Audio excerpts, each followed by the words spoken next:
Alright, let's go and get started. Howdy, howdy, ladies and gentlemen. My name is Sharkinbear, and welcome back to Soulstone Survivors, where today we're taking another look at the Arcane Weaver. I know I just did an Arcane Weaver playthrough yesterday, but I was just more or less kind of testing the waters for like a Radiance build, but I don't think it really did exactly what I wanted it to do, which is be good and be a Radiance build. And so I kind of went around and did some testing a little bit, trying to come up with a different combination of skills, and what I thought were in general to be the strongest skills in the game, which were Runic Fire. Is that what it's called? Runic Fire? It is the Pyromancer skill.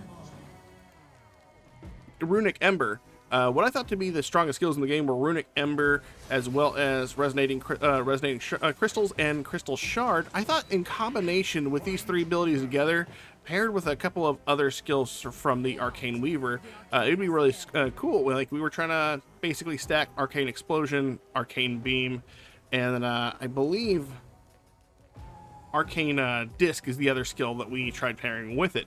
Unfortunately, while it was fun, there was a couple of things that were wrong with it. Number one, it was slow. Number two, I felt like I lost a lot of my mobility in being able to basically dodge a lot of oncoming attacks, and that made me basically lose lives a lot sooner than I would have liked to. So I went back to the drawing board, tested a couple builds this morning, and I actually think I ended up coming up with the strongest version of the Arcane Weaver I've come up with so far. And I'd like to share that with you guys today. So I'm actually going to call this one Arcane Perfected, because I think this might actually be the strongest Arcane build I've ever created with the Arcane Weaver. So we are going to be starting with the Arcane Staff, which I still have it at plus 14. But we are going to be losing pretty much every single ability that we have access to.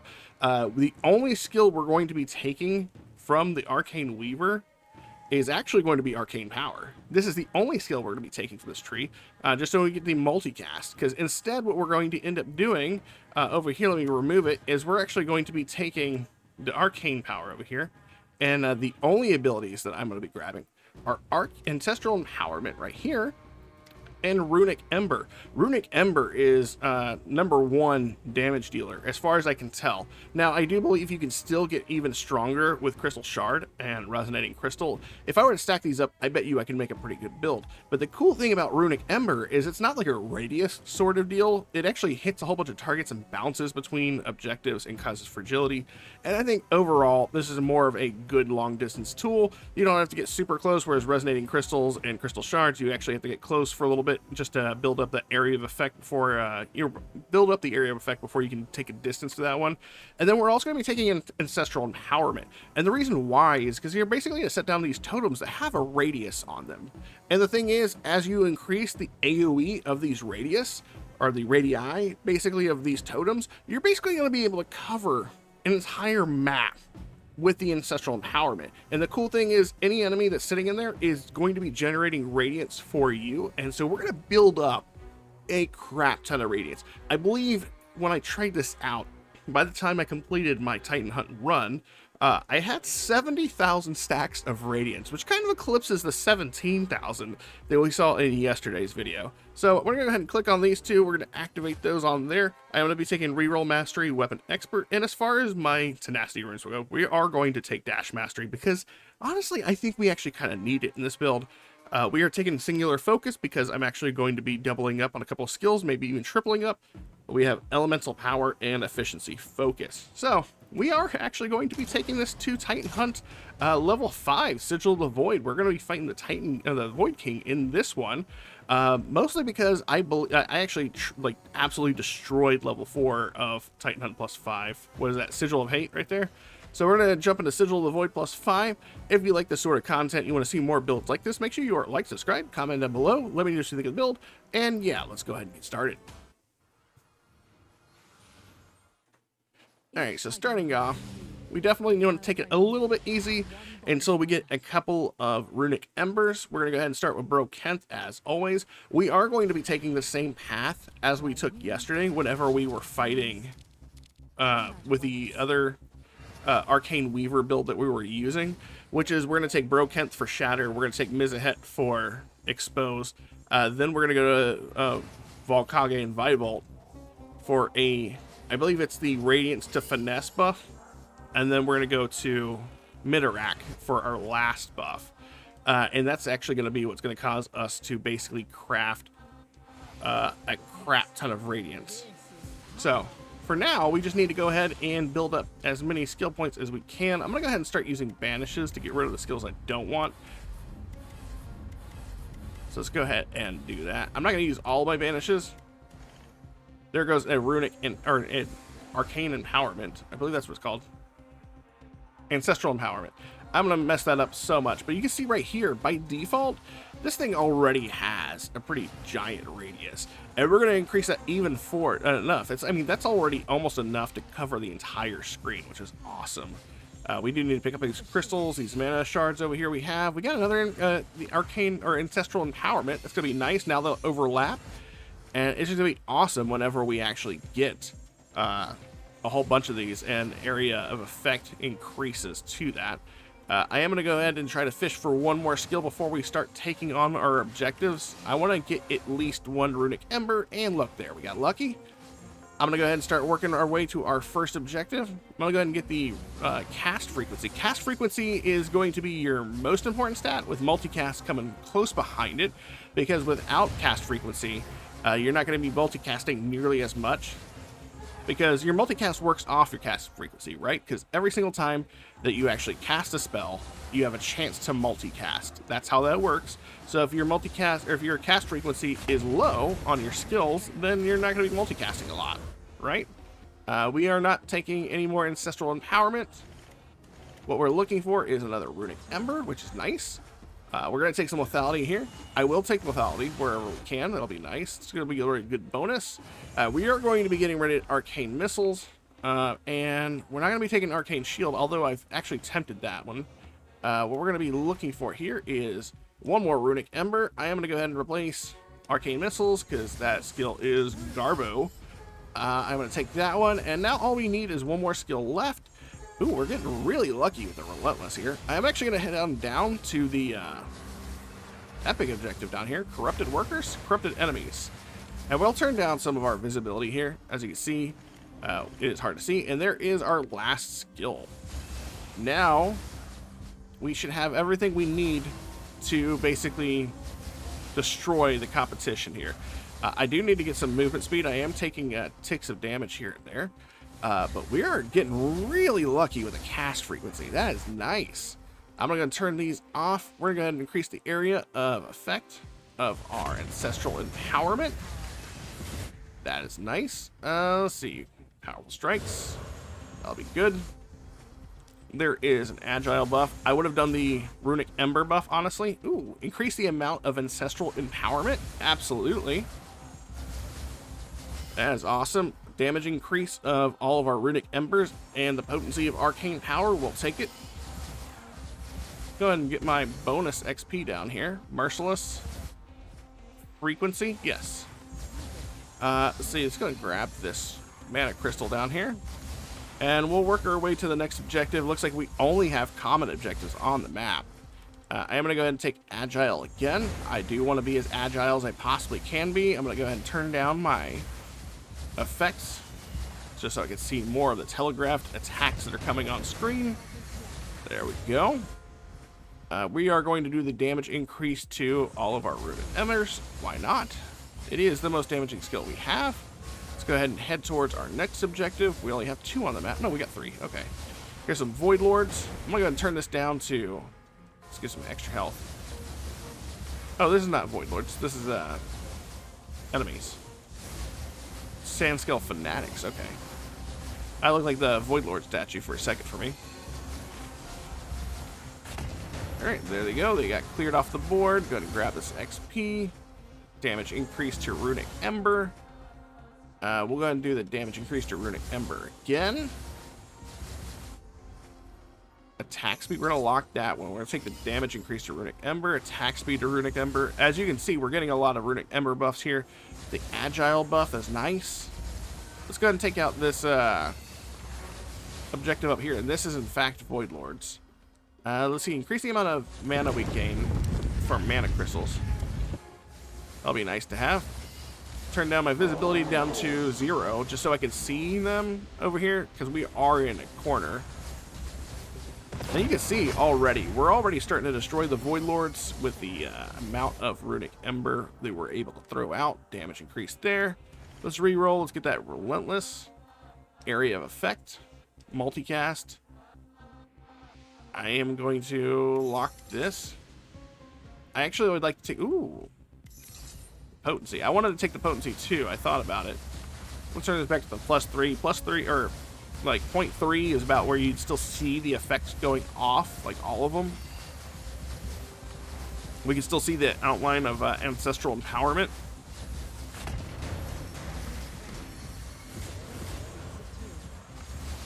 Alright, and we got the last objective, which is more Void Lords. And that's not going to be it for us as far as this run, but it looks like we can go up to that rare objective that just popped up. And we'll take that on after this one. Alright, he did. Colameth is dead. There we go. And, see, let's do the Mana Infusion. Give us more uptime on our Ascension. And if you are having problems seeing some of this, of course, you can turn down the visibility of your skills to make that a little bit easier. I'm going to go ahead and keep on raising up my Agile.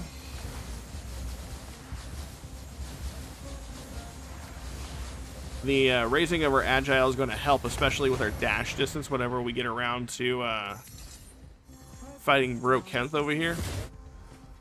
So it's going to give us a little bit more wiggle room to move out of his AoEs. So he is down. Or at least we're going to be doing, getting him down pretty fast. I mean, we're at 4 minutes and 50 seconds, really, whenever we finished that last area, and we're already fighting Brokenth, so that's nice. I love the fact that we can skip the cutscenes now. I'm going to go ahead and turn these off a little bit more. And that dash mastery distance, it really does help change the game a little bit more. Makes it a lot more safe, I think.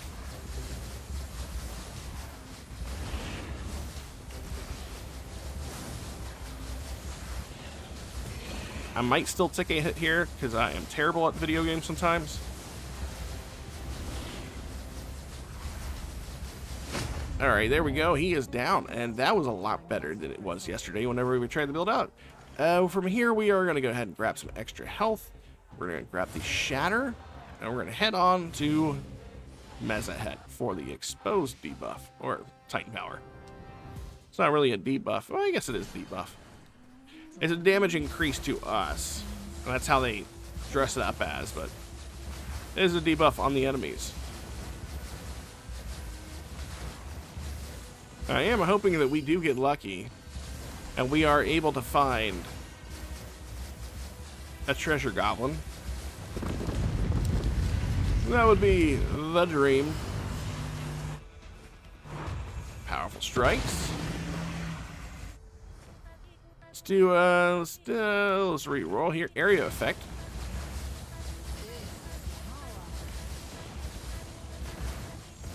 And they actually gave us like 2 of the best Void Lords to fight. I really like fighting the Ice Guy and Alexi, just like one-on-one. Mostly because of the fact that the Ice Guy really doesn't do a lot of anything. I know his name is Colameth, but honestly, I honestly think he's one of the weakest Void Lords. Between him and the Chaos Void Lord, was it not Alexi? I can never remember.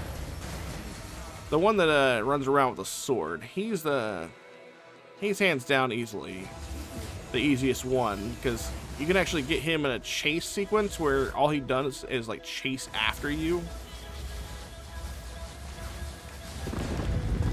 And he doesn't have time to attack. Oh, look, they gave us another Colameth and Alexi. I'm okay with this.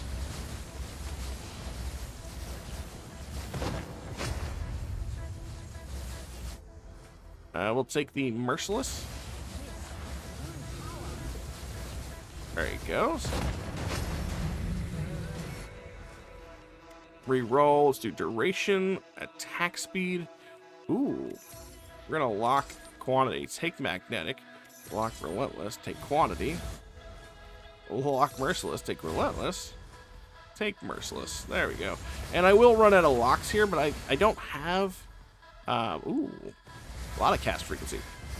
But I don't have, whatchamacallit today? Divine Legacy, the one that gives us legendary passives every 25 levels. I don't have that today. So I'm not really concerned about saving my locks for anything. So I'll use them immediately for what's useful. Let's see, increased potency, area effect.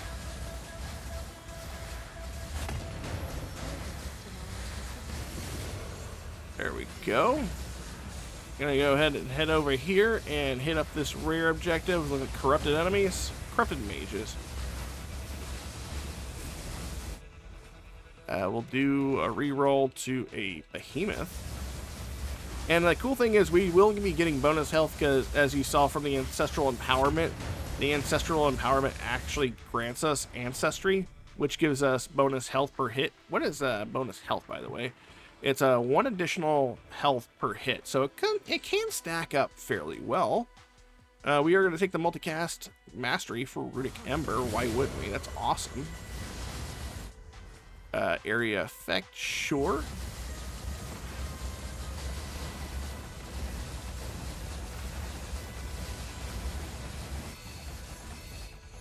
Magnetic. Take the vultures.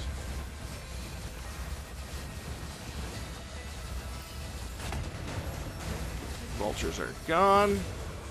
We'll head up to the blue objective over here. And then I think we should be able to hit that other blue objective after these scorpions. And we'll be good. All this overlapping ancestral empowerment is awesome. Again, they're applying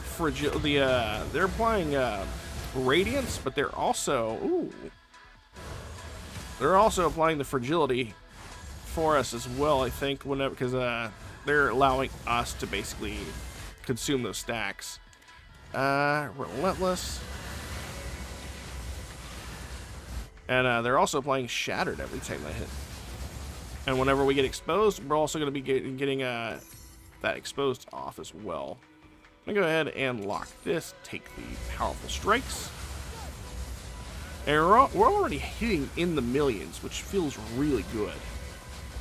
Void Lords. See which ones we get. Kathas. Gameth. Is that Gameth? No, it's Colmeth. Alfred, that's the one I was thinking of. And they are all dead. So much easier time with this one. Ancestral Empowerment, multicast, or just multicast in general. I think we're going to be good with this one. You know what? No, we'll take the epic one. We'll reroll. I'm going to take Magnet. Damage increase of 40%. Actually, we'll take Lock that one. Ooh. Powerful strikes. There we go. I think we're in a pretty good place damage-wise. I'm going to turn all my effects off for the Mhyzahet fight, so that way I don't get clipped by a random tornado because I can't see the ground.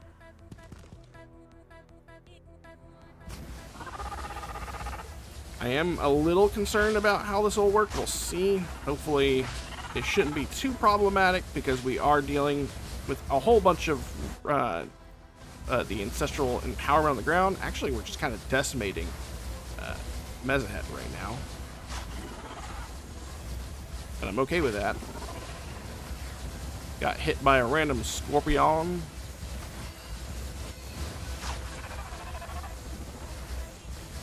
But that's okay, because I think we'll take some damage, but we'll be fine. We didn't lose a man's. We got exposed. We're going to go ahead and do with the... We don't have any more locks, so now we got to go with what we got. I'm going to go with the buff potency. I'll take a sip of my coffee as we're traveling.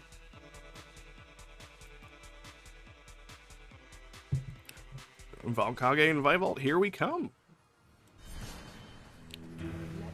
And I'm going directly for the objectives. I'm not screwing around anymore. We got the power. And the cool thing is, this feels pretty strong right now, but it's going to be even stronger after our 4th Titan power. Because once we get access to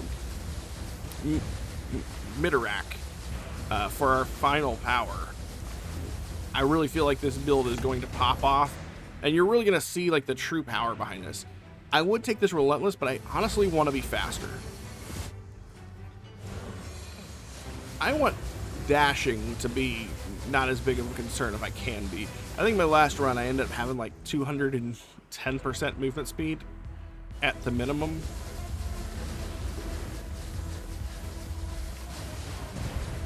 But you can see the area effect of our ancestral empowerment is just absolutely off the charts. And now again, also consider the following. Our ancestral empowerment is also now applying our exposed. We're going to do damage increase on Runic Ember. Increase the increase the quantity. Be awesome to get like a legendary one of those. Adds like 3 more totems. Let's go ahead and take the damage increase to Runic Ember and potency to Arcane Power. Increase potency to Arcane Power. Cobalt Giants, increase potency again. Wow, okay, yeah, so we should have a whole bunch of multicast built up from Arcane Power. Relentless. Alright, there we go. Multicast on Runic Ember, Ancestral Empowerment. So pretty much everything. Minus... Well, it says Ancestral Empowerment, Runic Ember, but it highlights... It's highlighting Arcane Power, but it's not in the skill description. Weird. Okay.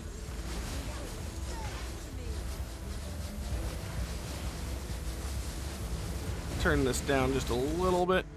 Let's see. Go ahead and do this. Damage increase to Runic Ember. Reroll.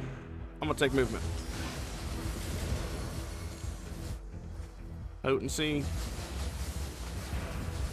So we should have Arcane Power up like 100% of the time, I think. Yeah, no, yeah. Looks like it's refreshing before it even gets halfway done.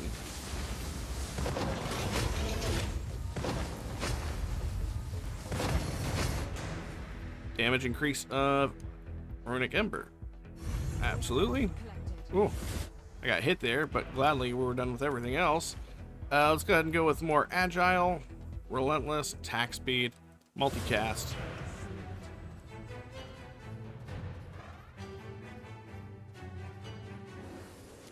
I'm going to turn down my visibility on my skills to 0 just so we can see all of it, because now we're doing 2 bosses at one time, but it should go by rather quickly.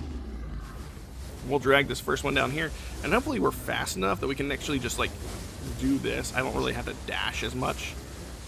But the big dude, he's already down, so I can kind of just like, not hang back, but I can kind of hang out with the tiny guy here until he passes out and takes a nap. From here, we are going to take Tinker's Elegance for Radiance is triggered whenever you have a chance to grab Finesse. Alright, and then we'll head on over to Midorahk.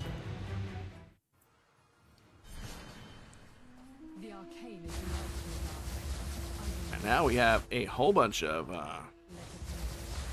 Finesse building up for our... Oh yeah. A whole bunch of Finesse building up multicast for us.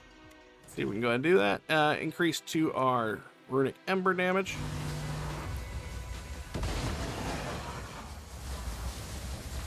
I cannot see the ground. It does not matter.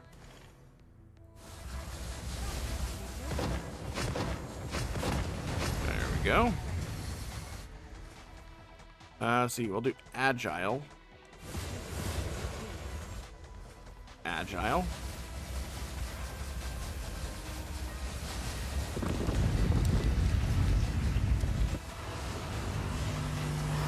If I sit here, will we just delete them?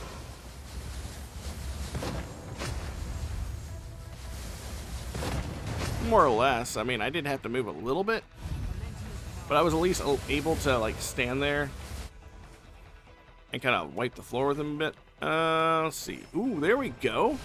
+2 to our totems. Potency, sure. I want to do more agile. So I just want to be fast. I'm not going to pick any more movement abilities. I'll try not to anyways. There's only so much movement you need. I think I've pretty much capped out on what I feel comfortable with. Everything else can go into damage.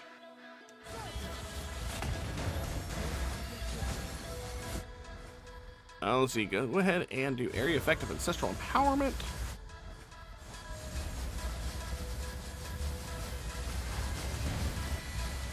Archaic scarabs, that should be done on its own here in a second. Boom, there we go. Multicast and Runic Ember. Void Lords. Let's find out where one of us. Oh, Kathaz. Let's stand right here.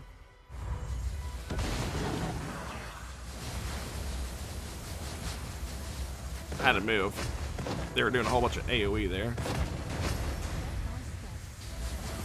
I stood inside a telegraphed attack. I can barely see the ground, so that's on me. We'll work our way. Oh, there's a treasure chest here.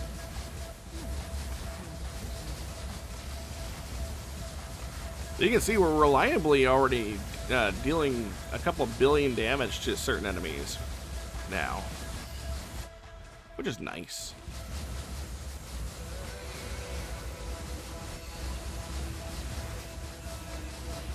And I really don't have to use my dash anymore, unless I really want to, or I get stuck on something. Runic Ember, damage increase. Damage increase. Powerful strikes. Increased quantity, man. You know, I'll take a little bit of armor. It's not going to help a lot, but it'll be fine. Damage increase of Runic Ember by another 50%.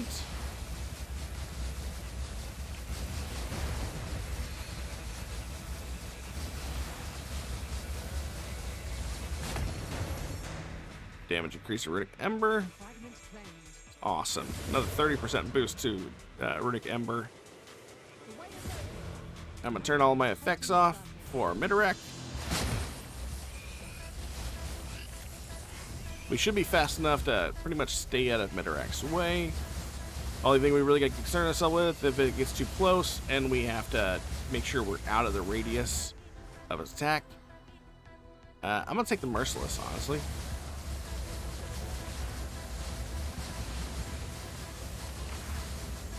And it looks like Midorahk is now down. In time for our build to really pop off. We're taking Radiant Cracks. Every time you play Fragility, you have a chance to gain Radiance. We're always applying Fragility. Unfortunately, we didn't get a Treasure Goblin. But it's okay. It would have made us even more busted, which would have been really nice, but it is what it is. I'm probably going to be super unfortunate here and find Treasure Goblin somewhere here in the Netherworld. That's happened a couple of times.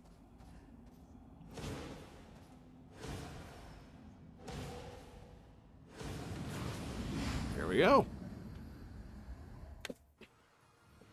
But yeah, I really feel like we're already eclipsing the time that it takes. It took me last time to get this far. I'm actually gonna go and reroll. You know what? Relentless, sure, why not?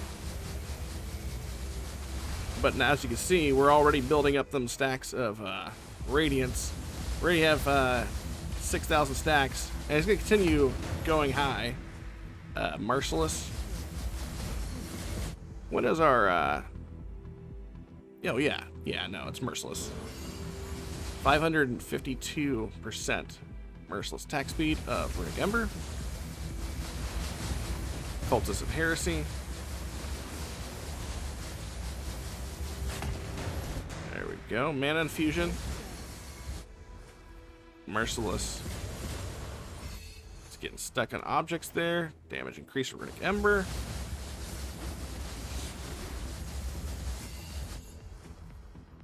Powerful strikes.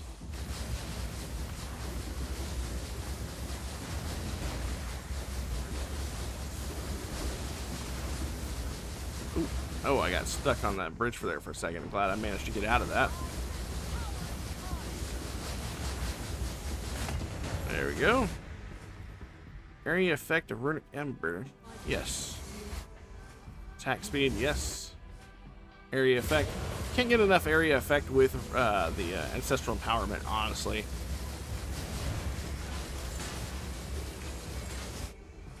We'll go with Merciless.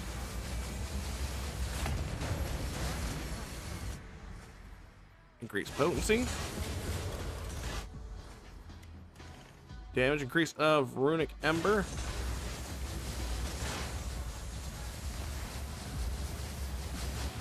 Tentacles of Heresy.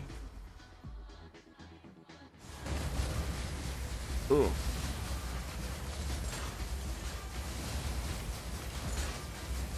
Let me go around the outside so that way we can make sure we get an eye on these tentacles. I actually turned down my visibility so I can actually see the tentacles and their lines of attack. Take the powerful strikes. Potency. And looks like we got a uncommon over here, and this will actually finish off what we need.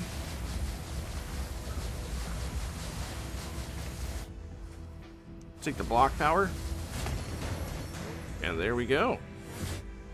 Damage increase to all of our Runic Embers. Increase to our Ancestral Empowerment. Jesus Christ. How many Ancestral Empowerment? I think we can get, what, 16? No, this is a... No. Units per cast, 5. Oh, okay. So I wonder if that means I'm only... I guess maybe that means that there's no point in getting more than a specific amount, because these say that the max is 5. So I guess no matter what, you can't exceed those. Oh, well, then why are there legendary versions of those? That's weird. I would think that if you had legendary ones that increase the totem count, that would do exactly what it says. I guess I need to keep more eye on my skills down there at the bottom. You can see the summon total number. So I guess we're learning together. Apparently, even though you get increases to your totem count, it can't exceed the maximum. I'm gonna turn off all my effects here.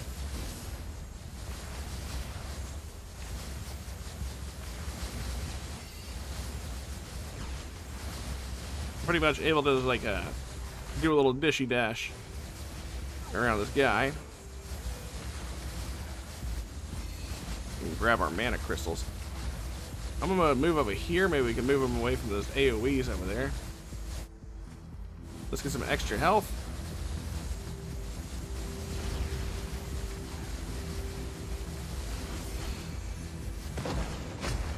All right, down. I'm gonna go with the we can find... Actually, you know, damage modifier. Cast frequency, movement speed. No. I want crit damage. I'll take the multicast. Let's go ahead and get the Void King out here. Oh no, my Radiant stacks are falling off. Well, that's no bueno.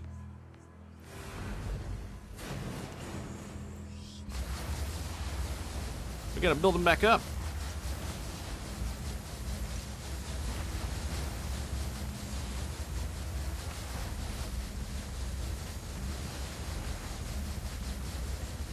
We'll go ahead and do Mana Infusion.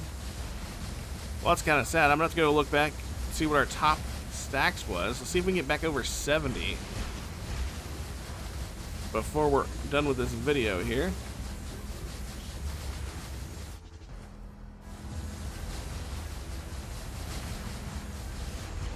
Alright. First level down. Take these. Take that. Damage increase to our Runic Ember.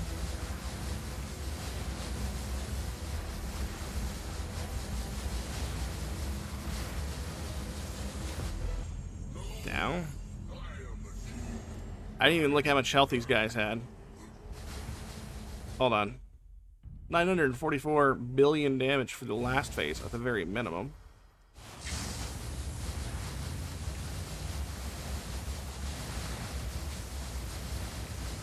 Gotta move back for the swipe. I'll actually move this backwards over so slightly. Powerful strikes.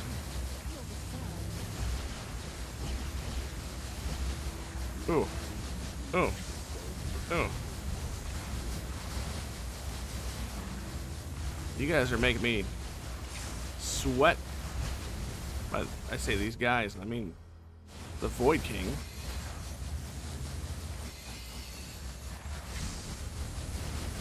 There goes his health.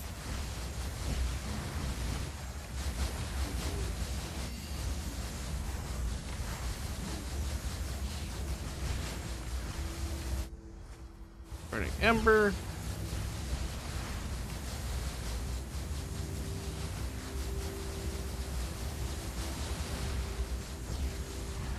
Move over here. I lost a life, but it's okay, he's dead.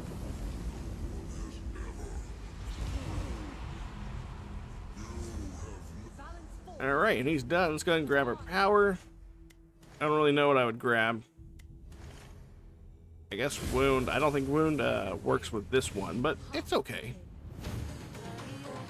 Alright, so there at the end, we did 6.5 trillion damage with Runic Ember. I think that's a win. I think that was amazing. We actually had a run at 21 minutes at Titan Hunt +5. I think that's pretty incredible. Radiance, we got to do 236 billion damage. That's pretty great. Mana Beam doing 9.5 billion. And the rest is basically our Ascension Power and Ancestral Empowerment and Arcane Power, which really don't add anything to anything. But Runic Ember coming out on top doing a crap ton of damage for us. So let's head back to the main menu. I'll walk you through the build again. So what I did here was our Arcane Weaver was throw pretty much everything out of the window in order to generate the most powerful Arcane Weaver we could. We took Arcane Power for the multicast that we gained from all of that. And then for the runes, what we did was actually took Skill Mastery Arcane, so that way we could pick up Ancestral Empowerment from the Shaman tree as Runic Ember from the Pyromancer tree. That comes with his legendary weapon. We also took Reroll Mastery, Weapon Expert, Dash Mastery, Singular Focus, so that way we can grab up those Runic Embers, Ancestral Empowerments in quantities that we want. Although it seems like Ancestral Empowerment, maybe taking 2 of them would be good, but don't ever worry about increasing the totem count, because it doesn't seem like it exceeds +5, so I was kind of sad to see that we actually couldn't get like 8 totems out of it. It kind of sucks. And then we took Elemental Power for those Radiance buffs, and I really think that this really helped Radiance do a lot more for us. And then Efficiency Focus, where we cut down the amount of Radiance needed to activate. But that was the build. If you like this build and you want to see more guides like this here on the channel, make sure you like, subscribe, comment down below, let me show you the build, and until next time, you guys take care, and I will catch you all in my next video. Later.